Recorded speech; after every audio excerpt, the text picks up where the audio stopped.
ازيكم يا شباب؟ حبيت اختم السنة بقائمة لأفضل 10 أفلام نزلت في 2023 من وجهة نظري الشخصية. ده رأيي الشخصي، دي الأفلام اللي أنا اتفرجت عليها، دي الأفلام اللي أنا حبيتها باستثناء بعض الأفلام اللي ما شفتهاش. يعني أنا مثلا ما شفتش فيلم ذا كيلر لديفيد فينشر، ما شفتش فيلم نابليون لريدلي سكوت وخواكين فينيكس، ما شفتش فيلم مندوب الليل رغم إن كتير جدا جدا رشحولي، وما شفتش فيلم بور ثينجز لإيما ستون وسمعت إنها قدمت أفضل أداء تمثيلي في مشوارها الفني كله. واخر الافلام اللي ما اتفرجتش عليها هو فيلم ريبل مون للمخرج زاك سنايدر، لان تقييماته كانت سيئه جدا سواء من الجمهور والنقاد، وحسيت ان انا مش حابب اتفرج عليه. ما علينا، نخش في القائمه بقى بتاعتنا دلوقتي ونبتدي بالمركز العاشر. في المركز العاشر معانا فوي فوي فوي، فيلم من بطولة محمد فراج وطه دسوقي ونيلي كريم وللمخرج عمر هلال. كأول تجربة للمخرج ده فالفيلم رائع بالمعنى الحرفي للكلمة، بالعكس يعتبر من أفضل الأفلام المصرية اللي اتفرجت عليها في آخر 5 سنين.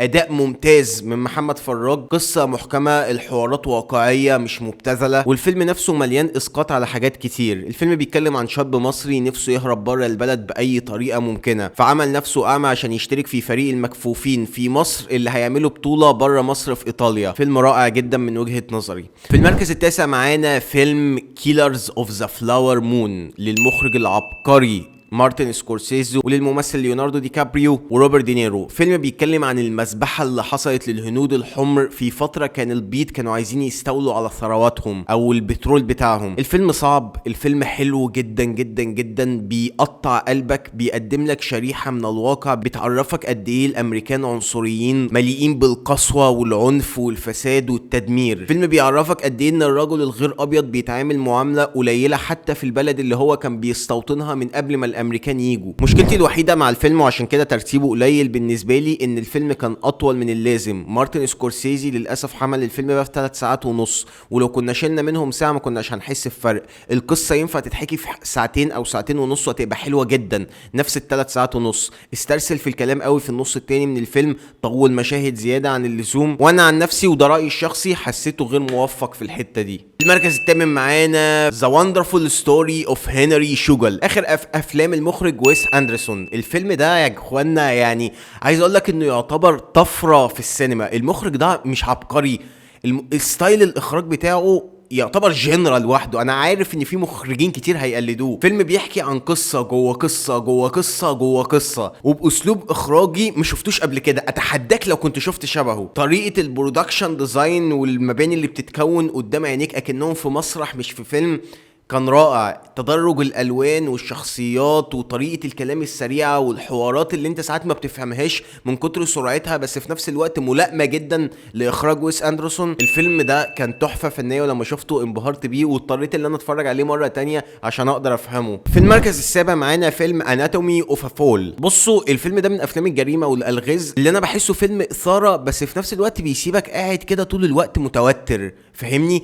قاعد خايف، قاعد مشدود. الفيلم ده انا اتفرجت عليه بعد مراجعه ماهر. بيتكلم عن واحده جوزها وقع من الشباك ميت، والشاهد على وقوعه بس ابنهم الاعمى، فالمحكمه شاكين هل هي قتلت جوزها ولا لا. فيلم تحقيق اثاره صعب جدا وواقعي جدا، بيوريك قد ايه ان العلاقه الزوجيه مليانه مشاكل، بس في نفس الوقت لا تفتقر للحب. مش معنى ان في مشاكل معناها ان الزوجه ممكن تقتل جوزها وانها ما بتحبوش. فيلم حلو جدا لازم تشوفوه. في المركز السادس معانا فيلم جون ويك الجزء الرابع. لما اتقال ان هيتعمل فيلم جون ويك الجزء الرابع وتأجل كذا مرة، انا كنت متوقع انه هيفشل فشل ذريع وهيبقى حلب لل3 اجزاء، وكان نفسي يقفلوا عند الجزء الثالث.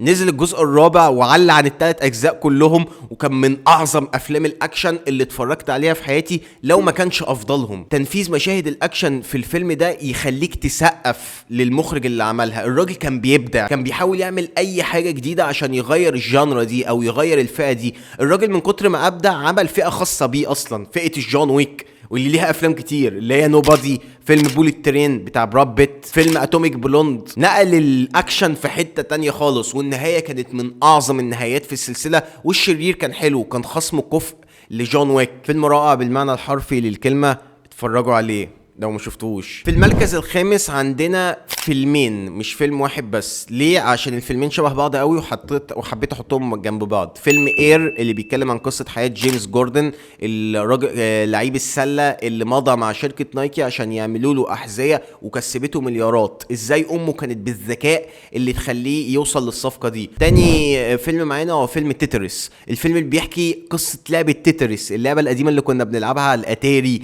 على البلاي ستيشن، على الكمبيوترات القديمه اللي هي الويندوز 95 والكلام ده كله. لعبه روسيه معقده اصلا، اللي صانعها كان محبوس في المحكومه الروسيه، كان محبوس حرفيا جوه بلده اللي بيستفيدوا من شهره لعبته. فبيجي واحد امريكاني من اصول دنماركيه عشان يحرره وهو اللي يستفيد من لعبته. فيلمين رائعين انصحكم بيهم بقوه لو بتحبوا الافلام الوثائقيه، فهم ليكوا بقوه يعني. في المركز الرابع معانا فيلم ساوند اوف فريدم. بص انا حطيت الفيلم ده في المركز الرابع عشان الرساله اللي بيقدمها. الفيلم بيحكي عن تجاره الاطفال اللي بتحصل في امريكا، وازاي في بشر بالساديه والشر والعنف بيتاجروا للاطفال. الفيلم ما اتمنعش في انه يذكر الحقيقه الكامله، ما اتكسفش ان الجمهور ممكن يحس بالتقزز او يتقرف، بالعكس وراك الحقيقه الصادمه اللي تقشعر جسمك بالكامل. وراك قد ايه ان الاطفال بيتم تعذيبهم واستغلالهم جنسيا في سبيل متعه بعض الرجال الساديين المرضى اللي واجب القضاء عليهم باي شكل. فيلم صعب جدا، مش لاصحاب القلوب الضعيفه، اتفرجوا عليه على مسؤوليتكم الشخصيه. نخش بقى على احسن 3 افلام في 2023 من وجهه نظري الشخصيه. في المركز الثالث معانا هو فيلم سبايدر مان اكروس ذا سبايدر فيرس. لان انك تنزل فيلم انيميشن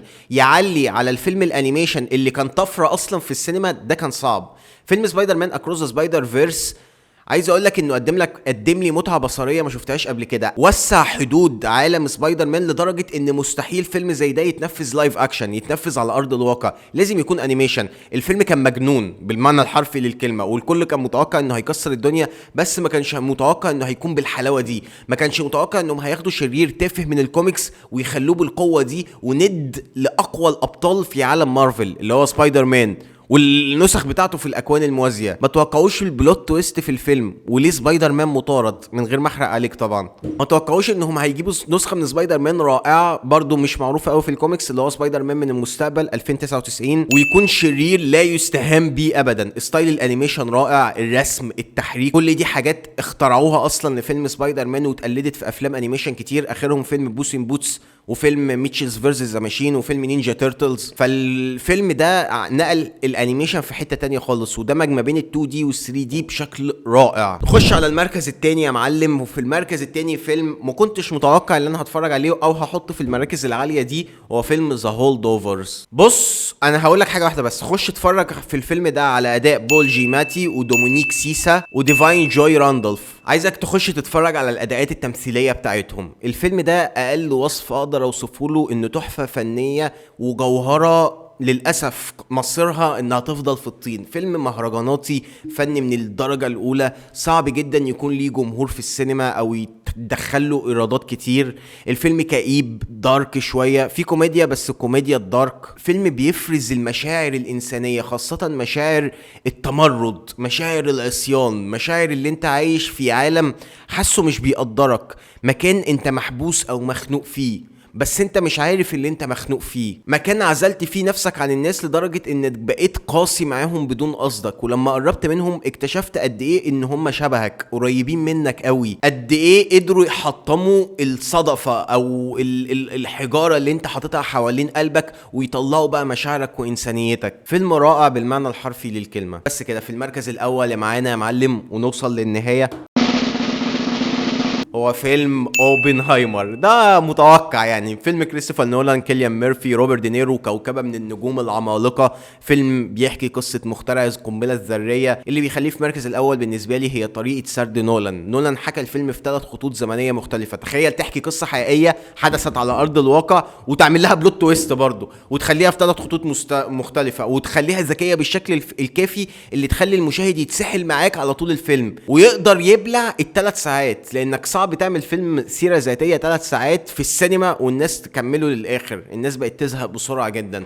الراجل حكاه بطريقه تخليك مش مصدق اللي بيحصل، وعمل لك البلوت تويست. اداء تمثيلي ورا اورا من كيليان ميرفي ومن روبرت داوني جونيور، انا اسف ان انا نطقت اسمه غلط في البدايه، ومن باقي الممثلين. وايميلي بلانت طبعا قدمت اداء رائع. الفيلم فيه رساله مهمه جدا جدا في الاخر بتوريك بقى لحظات الندم والكسره. نولان تناول الجانب الضعيف المكسور من مخترع القنبله الذريه ووريك توابع ده بدون ما يوريك الحقيقه البشعه. يعني هو ما وريكش القنبله وهي بتسقط على اليابان، بس عرفك توابع ده في عيون كيليان ميرفي وهو بيشوف الناس بتتحرق قدامه، والندم اللي جه على وشه لما عرف انه اخترع حاجه ممكن تدمر البشريه بالكامل. نهايه الفيلم ده كانت عظيمه جدا جدا يا اخوانا، والفيلم يعتبر زي تحفه فنيه ومن افضل افلام السير الذاتيه اللي اتحكت، حتى لما حكى شكل معين بالالوان وشكل تاني ابيض واسود عشان يوريك نظره روبرت داوني جونيور الشريره القاسيه اللي العالم بتاعه كله لا اما ابيض لا اما اسود ما فيهوش رمادي. فالفيلم بالنسبه لي كان من اعظم الافلام. بس كده دي قائمتي الافضل الافلام اللي اتفرجت عليها في 2023.